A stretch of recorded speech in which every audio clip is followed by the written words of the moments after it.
လိမ္မာပါနဲ့တဲ့မိန်းမတစ်ယောက်ကသူမရဲ့တနက်ကိုထုတ်ပြီးအပြစ်မဲ့တဲ့မိန်းကလေးတစ်ယောက်ကိုချိန်ရွယ်လိုက်တယ်သူမကအဲ့ဒီကောင်မလေးကြောက်လန့်ပြီးဒူးထောက်တောင်းမှမယ်လို့ထင်ထားခဲ့တာဒါပေမဲ့ဒီတစ်ခါတော့သူမမာရွေးတဲ့လူကိုရန်စမိခဲ့တာကိုမသိခဲ့ဘူးတခဏအတွင်းမှာပဲကောင်မလေးကအံ့အားသင့်စရာလှုပ်ရှားမှုတစ်ခုနဲ့တနက်ကိုလေထဲပြစ်လွှတ်လိုက်ပြီးသူမရဲ့ကိုယ်ပိုင်တနက်နဲ့ပြန်လဲချိန်ရွယ်လိုက်တယ်ဒီမြင်ကွင်းကိုမြင်လိုက်ရတဲ့သူမရဲ့ခင်မုန်းဖြစ်သူဘိုးချုပ်ကတော့အယံအံ့ဩသွားတယ်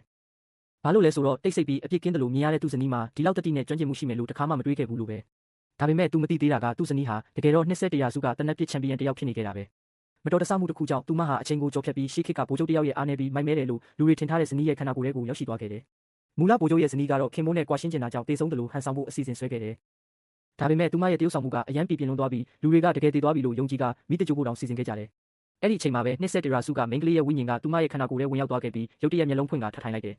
ဒီအဖြစ်ကိုမြင်လိုက်ရတဲ့အတုပခမ်းမတွေကလူတွေကတော့တရေထလာတယ်လို့ထင်ပြီးထိတ်လန့်တကြားထွက်ပြေးကုန်ကြတယ်